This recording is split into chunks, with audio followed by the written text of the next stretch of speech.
بسم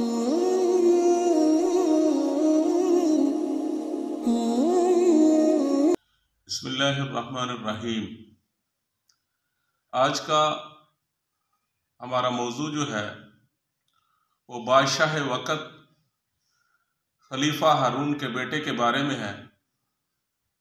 کہ تمام حکماء بادشاہ وقت خلیفہ ہارون کے بیٹے کا علاج کرنے سے عاجز آ گئے اور شکاری جو ہے وہ بازی لے گئے۔ یہ قصہ ذکر کرنے سے پہلے تھوڑی سی چند معروضات اور آپ کے سامنے میں پیش کروں گا۔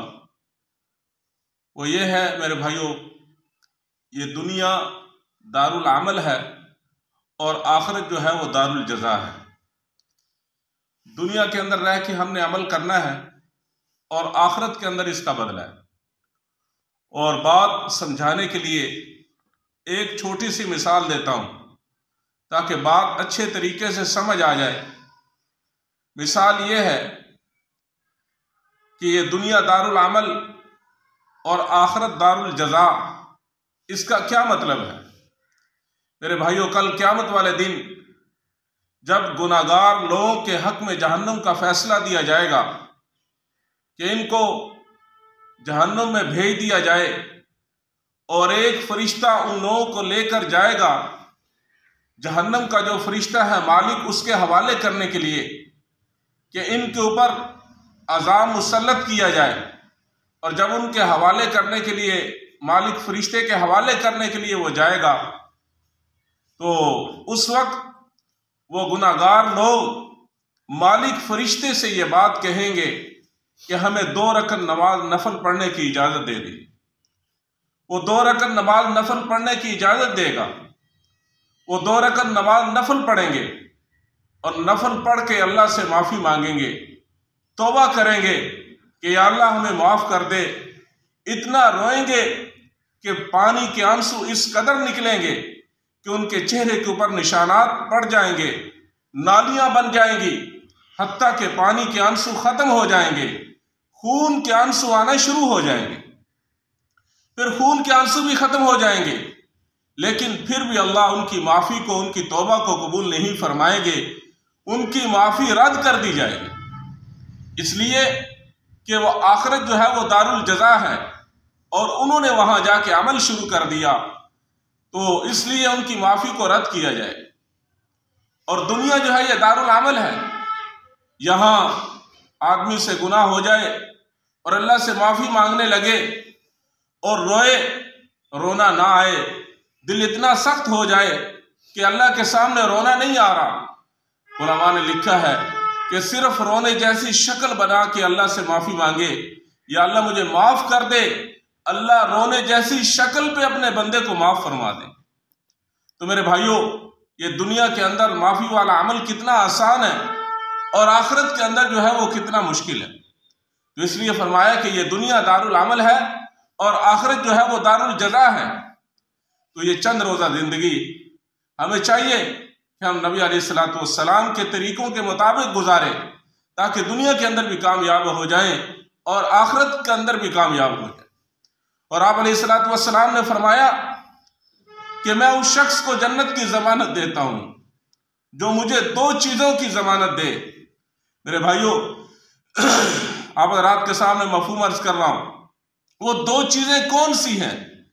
آپ علیہ السلام نے فرمایا پہلی چیز جو 2 جبڑوں کے درمیان میں ہے، زبان، اس کی ضمانت مجھے دے دے، اور جو 2 رانوں کے درمیان میں ہے، شرمگاہ، اس کی حفاظت کی ضمانت مجھے دے دے، کل قیامت والے دن محمد مصطفیٰ سے جنت لے لے۔ تو میرے بھائیوں، کتنا آسان ہے یہ عمل دنیا کے اندر ہمارے لیے۔ اب آخر میں ہم اپنے اصل موضوع کی طرف آتے ہیں۔ خلیفہ ہارون کے بیٹے کے بارے میں آتا ہے کہ اس نے لمبی خاموشی اختیار کر لی، بولنا بند کر دیا، اور خلیفہ وقت، بادشاہ وقت خلیفہ ہارون بہت پریشان ہے بیٹے کی وجہ سے کہ میرے بیٹے کو پتہ نہیں کیا ہو گیا، یہ کیوں نہیں بولتا، اور گونگوں کی طرح جو ہے یہ زندگی گزار رہا ہے۔ اس کو کون سی پریشانی لائق ہوگی، کون سا مسئلہ اس کو بن گیا۔ میرے بھائیوں، خلیفہ نے اپنے ملک سے حکماء کو اکٹھا کیا کہ میرے بیٹے کا علاج کرو۔ ڈاکٹر آ گئے، حکیم آ گئے، سب نے بیٹے کا علاج کیا۔ ہر آدمی، ہر حکیم یہ چاہتا تھا کہ میرے علاج سے اس کو شفا مل جائے تاکہ مجھے بادشاہ کے دربار سے انعام ملے، لیکن مرض کسی کی سمجھ میں نہ آیا۔ آخر کار بینچ بیٹھا، حکماء کا، ڈاکٹروں کا اور سب حکیموں اور طبیبوں نے یہ فیصلہ دیا کہ خلیفہ صاحب، اس بچے کے ذہن کے اوپر اثر ہے، اس وجہ سے یہ بولتا نہیں ہے، اس کو کوئی بڑی مرض نہیں ہے، آپ اسے ایسے کریں کہ اسے جنگل کی سیر کروائیں، سیر و تفریح پہ بھیجیں، ہو سکتا ہے سیر و تفریح کی وجہ سے اس کے ذہن کے اوپر جو اثر ہے وہ ختم ہو جائے اور یہ بولنا شروع ہو جائے۔ جب حکماء کے بینچ نے یہ فیصلہ دیا کہ اس کو سیر و تفریح پہ بھیجا جائے، بادشاہ نے اپنی کابینہ سے مشورہ کیا۔ مشورہ کرنے کے بعد وہاں شکاریوں کو بلایا گیا اور شکاریوں سے یہ بات کہی کہ میرے بیٹے کے بارے میں حکماء نے یہ مشورہ دیا ہے کہ آپ اس کو سیر و تفریح پہ بھیجیں تاکہ اس کے ذہن کا اثر ختم ہو جائے اور یہ بولنا شروع ہو جائے گا۔ آپ میرے بیٹے کو لے جائیے اور جنگلوں کی سیر کرائیے، شکار کریے تاکہ اس کے ذہن کا اثر ختم ہو جائے اور میرا بیٹا بولنا شروع ہو جائے۔ شکاری بادشاہ وقت خلیفہ ہارون جو اسلامی حکمران تھا، اس کے بیٹے کو لے کر چلے گئے اور جنگلوں کے اندر سیر کر رہے ہیں، شکار تلاش